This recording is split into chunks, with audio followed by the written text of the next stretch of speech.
12वीं कक्षा, जिसके बाद तुम्हें पता चलता है कि अब तुम्हें कॉलेज जाना पड़ेगा। ये एक ऐसा सपना होता है जो हर एक बिल्कुल ये अपनी 12th खत्म होने के बाद देखता है। वो सोच रहा होता है कि उसे भी कॉलेज लाइफ जीने का मौका मिलेगा जो वेब सीरीजों में दिखाते हैं, मगर नहीं ऐसा नहीं होता है। अब इस घटनाक्रम की शुरुआत अचानक से होती है। तुम अपने बोर्ड देके पढ़े होते हो दिन रात बस रिजल्ट का इंतजार करते हुए, जिसमें वो टीचर्स हर दूसरे दिन तुम्हारा रिजल्ट ला रहे होते हैं। इसी बीच कहीं से तो तुम्हें पता चलता है कि तुम्हें कॉलेज में एडमिशन भी कराना है। ये ख्याल इतना अचानक से आता है कि तुम ये एडमिशन छोड़ के अचानक के बारे में सोचने लग जाते हो। साला तुम्हें समझ ही नहीं आ रहा होता है कि अब क्या करें, तो तुम वो फलों की शॉर्ट्स देखने लग जाते हो जिसमें वो जापानी लोग तुम्हें तरबूज काटना सिखा रहे होते हैं। नहीं गाइस, ऐसा कुछ भी नहीं हुआ था। वो जरा दिमाग खराब हो गया आजकल फोन चला चला के दिन भर। तो खैर, तुम्हें जैसे ही पता चलता है एडमिशन के बारे में, तुम दिन भर रिसर्च करने में लग जाते हो। How to get admission in college, best college according to my औकात, बहुत सारी लड़कियां आती है वो वाला कॉलेज। यूट्यूब पे 10,000 वीडियो देखने के बाद तुम्हें पता चलता है एंट्रेंस एग्जाम के बारे में। साला मुझे ही सबसे दिमाग खराब करने वाली चीज लगती है। मुझे तो बचपन से यही लगता था कि क्लास खत्म करने के लिए एग्जाम देना होता है, मगर मुझे क्या पता था कि अब क्लास शुरू करने के लिए भी हमें एग्जाम देना पड़ेगा। मेरे साथ के कुछ लौंडे, मैंने उन्हें बताया कि ये चीज करनी पड़ती है एडमिशन के लिए। उनकी इतनी फट गई कि आधों ने तो पढ़ाई छोड़ दी वहीं और बिजनेसमैन बनने चले गए। वो अपने स्कूल के सामने गोला बेच रहे हैं और बचे कुचे जो थे वो प्राइवेट कॉलेज की तरफ जा रहे हैं, जहाँ की फीस सुन के उनकी पथरी का दर्द उठ जा रहा है, मगर वो अपना घर बेच के उन प्राइवेट कॉलेज की फीस भर रहे हैं। बाद में पता चलता है कि वो तो किराए के घर में रहते थे, उन्होंने किराए वाला घर ही बेच दिया अपना। साला ये घर बेच के उसने फीस कैसे भर दी।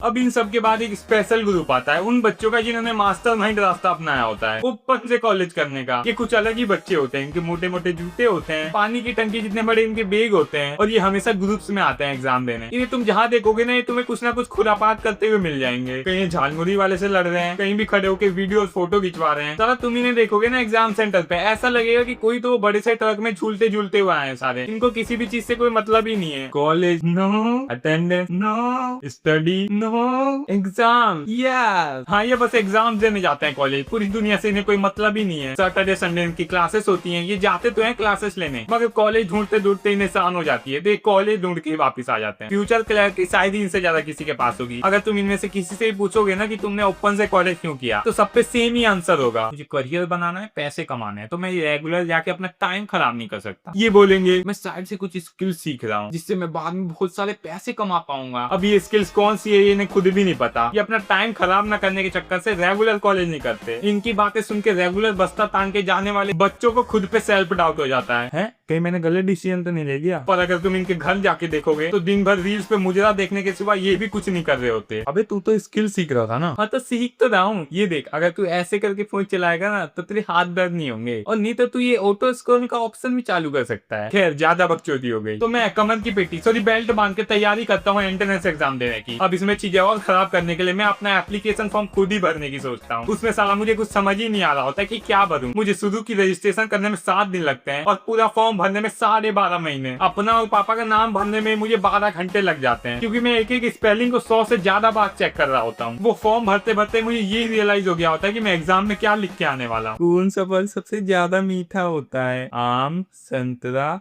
सेब। नहीं, ये तो गलत हो जाएगा। मेहनत का फल। अब ये सब करके मैं थोड़ी पढ़ाई करने की सोचता हूँ। यूट्यूब पे एक वर्ड सर्च करते ही 100 से ज्यादा बैच मेरे मुंह पे आ गए होते हैं। साले जितने बच्चे पेपर देने नहीं जा रहे उससे ज्यादा ये लोग बैच निकाल दे रहे हैं। हर दूसरे दिन नया बैच, पता नहीं क्या तो ये उस बैच में बेच रहे होते हैं कि हर दूसरे दिन इनका नया बैच लॉन्च हो जा रहा है। अब इनकी क्लास में कुछ बच्चे होते हैं जिनको इन्होंने फुल टॉपर घोषित कर रखा होता है। वो बच्चे इतने तेज है कि उसी बिल्डिंग में उन्होंने अपने बैच बेचने शुरू कर दिए हैं। इन इंस्टीट्यूट वालों से पहले उन बच्चों के ही बैच आ जा रहे हैं, तो ये टीचर उन बच्चों से बैच खरीद के बेच रहे हैं। तो नमस्कार बच्चों, 1 बजे वाला बैच आ चुका है। सर ये तो परचेस ही नहीं हो रहा। अरे बेटा, 2 बज चुके हैं, अब 1 बजे वाला बैच एक्सपायर हो गया होगा। ये लो 2 बजे वाला बैच। अब तुम्हें जैसे तैसे करके एक चैनल मिला होता है जो फ्री में सब कुछ करवा रहा होता है। मैं सिलेबस चेक करता हूँ, पता चलता है अध्याय 4 के बाद उसने सारे लेक्चर बंगाली में अपलोड कर रखे हैं। हम भी अलग वो बंगाली लेक्चर देख के पेपर देने जा रहे हैं। उनमें से आधे तो बिना सेंटर के बंगाल पहुंच चुके हैं पेपर देने, और आधे हावड़ा ब्रिज पे जुबा केसरी मार रहे हैं। इसलिए जो बंगाल पहुंचे थे वो दरअसल बंगाल पहुंच ही नहीं पाए, क्योंकि पुल ही टूट गया बीच में इनकी जुबा केसरी की वजह से। तो बेचारे डूब के बीच में ही मर गए। बाद में पता चलता है कि वो चैनल किसी बंगाल प्रेमी व्यक्ति का था, तो इसी जुबा केसरी के खिलाफ आंदोलन चला रहा था। उठती जी कर लिया कुल्ला मुंह में दे दूंगा रसगुल्ला, समझा ना। अब इसके बाद आती है सबसे बड़ी बकचोदी, तुम्हारे एडमिट कार्ड की, और उनमें होता है तुम्हारे एग्जाम सेंटर। अब ये एग्जाम तुम्हें इतना दूर देंगे ना कि तुम चाह के भी ना जा पाओ। तुम अगर शहर में रहते हो तो तुम्हें किसी अनजान से गाँव में भेज देंगे पेपर देने, और गाँव में रहते हो तो शहर में 500 किलोमीटर दूर, बच्चा जाते जाते ही अपना दम तोड़ दे, और अगर वो जैसे तैसे करके वहाँ पहुंच भी गया तो जाके दम तोड़ देगा। अब मैं एक बार पेपर देने गया अपने एग्जाम सेंटर इंद्रप्रस्थ स्कूल पे। हम वहाँ सुबह 6 बजे से खड़े हैं, 9 बजे पता चलता है कि हमें तो ये बाजू वाले इंद्रप्रस्थ स्कूल पे जाना था। सर हम वहाँ के गार्ड को गाली दे रहे हैं कि ये सेम नेम के 2 स्कूल की बना रखे हैं आजू बाजू में। वो भी हंस के गेट बंद कर लेता है और दूसरे स्कूल के गेट से निकलता है। अब मैं अपना दूसरा पेपर देने गया फुल तैयारी में कि इस बार तो दूसरे वाले इंद्रप्रस्थ स्कूल के गेट पे जाके खड़ा हूँगा। फिर बाद में पता चलता है कि इस बार तो पहले वाले इंद्रप्रस्थ स्कूल पे पेपर हो गया ना। तो गार्ड आगी तरह तुम अपने एग्जाम सेंटर में घुसते हो, उसमें वो मोटे मोटे से 2 गार्ड होते हैं जो तुम्हारी अच्छे से चेकिंग कर रहे होते हैं। भाई ऐसा लग रहा होता है जैसे वो जासूस वासूस बना के तुम्हें भी पाकिस्तान भेजने वाले हैं। वो चेकिंग के नाम पे कुछ भी छुए जा रहे हैं और बच्चों को भी मजे आ रहे हैं उसमें। अरे अरे अंकल थोड़ा राइट, नहीं थोड़ा लेफ्ट। हाँ हाँ हाँ बहुत बढ़िया। अब तुम्हें बायोमेट्रिक्स कराने पड़ते हैं, पता नहीं क्या तो वो इसमें चेक कर रहे होते हैं। बच्चों ने इतनी लंबी लाइनें लगा रखी कि उन्होंने पृथ्वी के 2 चक्कर लगा दिए लाइन में। इसमें वो तुम्हारी फोटो खींचेंगे जिसमें तुम कितना भी मेकअप कर लो, दानव भी लगने वाले हो। अरे वो सच में ही दानव है, पकड़ो उसको। और इसके बाद ये तुमसे बाएं हाथ का फिंगरप्रिंट लगवाएंगे। और एक तो पता नहीं उनकी उस मशीन में दिक्कत होती है या मेरे अंगूठे में, एक बार में कभी फिंगरप्रिंट नहीं आ सकता मेरा। साला मेरे अंगूठे को ऐसे दबा रखा होता है कि मेरा अंगूठा उनकी मशीन तोड़ के उसके अंदर घुस चुका है। अब वो बात अलग है कि तब भी फिंगरप्रिंट नहीं आ रहा होता। अब कुछ बच्चे बगल में खड़े होते हैं जिनका आधार नॉट वेरीफाइड दिखा रहा होता है। उनकी शक्ल देखोगे तो ऐसा लगेगा जैसे छुआछूत उन पे ही लागू हुआ है। पूरा एग्जाम अलग चल रहा होता है, उन्हें एक कोने में खड़ा करके रखा है। उनकी आंखों में ऐसा डर होता है जैसे बेताल को लेके घूम रहे हैं वो अपनी पीठ पे। सारे बच्चों के बैठने के बाद इनका नंबर आता है। पता नहीं क्या तो वो बाईपास करवाते हैं इनका। उनमें से आधे तो बाईपास रोड समझ रहे हैं इसका मतलब। इसमें पता नहीं कहाँ से तो परमिशन लाके इन बच्चों का बायोमेट्रिक करवाते हैं। वो एग्जाम शुरू होने से 1 मिनट पहले पहुंच रहे हैं अपनी सीट पे। कुछ तो भागते भागते पहुंच रहे हैं अपनी सीट पे और कुछ पहुंच ही नहीं पा रहे क्योंकि वो भागते भागते खिड़की से गिर जाते हैं। तो कुछ गिरा क्या? अरे हाँ वो एक बच्चा गिर गया खिड़की से। तो वो कौन है? हाँ वो गिरने के बाद भी भाग रहा है। अब मैं जहाँ पेपर देने गया था वहाँ 99.9% लड़की आई थी पेपर देने, और वो जो बच्चा हुआ 0.1% था वो मैं ही एक लड़का था। अब ये देख के मैं अपना एडमिट कार्ड चेक कर रहा होता हूँ कि साला कहीं मैं तो कोई गलत पेपर देने नहीं आ गया। मैं वहाँ चारों तरफ ढूंढ रहा होता हूँ कि कोई लड़का मिल जाए तो उससे बात करूँ। तभी मुझे एक लड़का दिखाई देता है। मैं जाके उससे बात करने की सोचता हूँ, तभी पता चलता है कि वो भी लड़की है। हाँ उसने बाल छोटे कटवा रखे थे। वो मेरी इतनी फटी पड़ी होती है कि मैं पूरे एग्जाम हॉल में मुंडी नीचे करके घूम रहा होता हूँ। मुझे अपनी क्लास में जाना है मगर वहाँ लड़कियों का झुंड खड़ा है पूरा, और मुझे पता है कि मैं अगर वहाँ जाके एक्सक्यूज मी बोलूंगा तो डर के मारे मेरे मुंह से कुछ और ही निकल जाएगा। इसलिए मैं खड़े रह के उनके हटने का इंतजार करने लगता हूँ। तो देखो मुझे होती है यार लड़कियों से दिक्कत। मैं नहीं हूँ तुम्हारी तरह एक्सट्रोवर्ट और कूल। मेरी तो सारा लड़कियों से इतनी फटती है कि उनसे बात करना तो दूर उनकी तरफ देख भी नहीं पाता। एक बार मेरे ट्यूशन वाले भैया ने मुझे दिन के बैच में ट्यूशन बुला लिया। मैं जाके देख रहा हूँ बाहर से, वहाँ पूरी लड़कियां भरी हुई हैं। ये देख के मैं घर भाग आया। सारा गोलगप्पे नहीं खा पाता यार मैं। वहाँ एनी टाइम जब भी चले जाओ लड़कियां भरी रहती हैं। अरे यार भैया तुमको बोला मैंने दिन के टाइम कोई नहीं रहता दुकान पे,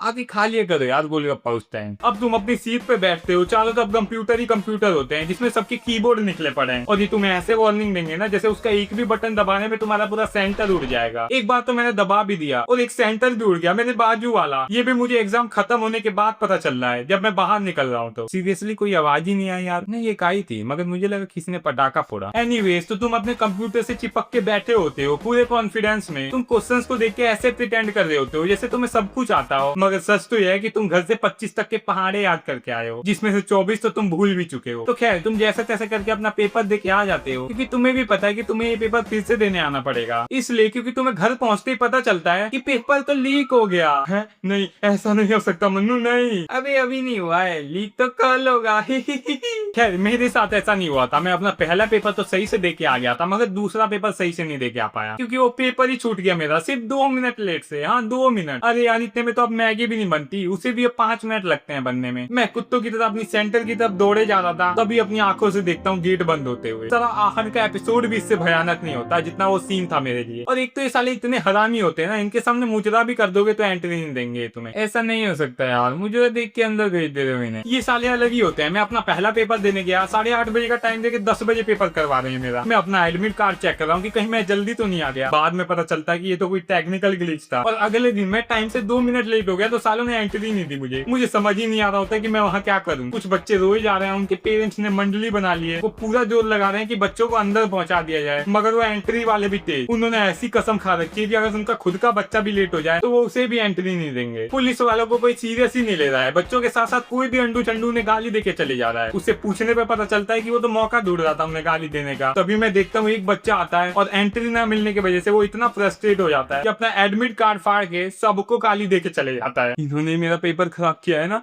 एक बार पुलिस वाला बन जाने दो, ऐसे रिजाइन करवाऊंगा इनका, ऐसे डिजाइन करवाऊंगा। मेरे लिए कोई बड़ी बात नहीं है, ऐसे डिजाइन करवा दूंगा। एनीवेज, तो हाँ, मैंने फैसला लिया होता है ड्रॉप ईयर लेने का। अब ये भी एक अलग बीमारी है, तुम्हें पूरे साल भर घर पे पड़े रहना होता है। तुम दिन भर फोन चला रहे हो, रात को स्ट्रेस की 2 क्लासेस लेके सो जा रहे हो, तुम्हारी जिंदगी में है ही नहीं कुछ करने को। ऐसे में तुम्हारे घर वाले जब मन तुम्हें किसी भी रिलेटिव के यहाँ भेज दे रहे हैं, वो भी ऐसों के पास जिन्हें तुमने आज से पहले कभी देखा ही नहीं होता है, और वहां जाके भी तुम कुछ नहीं कर रहे, दिन भर फोन चला रहे हो और रात को स्ट्रेस की 2 क्लासेस। अब इस पूरे साल तुम्हें अलग ही बातें सुनने को मिलेंगी। कोई तुम्हें निठल्ला बोल रहा होता है, कोई फालतू डिसीजन, ऐसा लग रहा होता है तुमने किसी का मर्डर कर दिया है, ऐसे पेश आ रहे होते हैं लोग तुमसे। तुम डर डर के जी रहे होते हो ये पूरा टाइम। ना तो तुम्हारा किससे मिलने का मन कर रहा होता है, ना ही किससे बात करने का, क्योंकि तुम्हें भी पता है कि घूम फिर के लोग वही पूछने लगेंगे। तो तुम सोचते हो लोगों के बीच से कुछ दिन का शट डाउन लेने के लिए। वीडियो की समाप्ति। हाँ, इन लोग ये थोड़ा फुड्डू डिसीजन है। हाँ, मैंने ड्रॉप ईयर ले रखा है, मुझे नहीं करना यार ये ओपन से कॉलेज। एंड हाँ, मुझे पता है कि कितना चूतियापा झेलना पड़ता है इस टाइम। एंड अगर तुम्हारे भी ऐसे कोई किस्से हैं तो कमेंट करो यार। एंड वीडियो का फेवरेट पार्ट भी कमेंट करना। एंड हाँ, अगर वीडियो बढ़िया लगी तो लाइक मार देना। मिलते हैं नई वीडियो में, बाय बाय।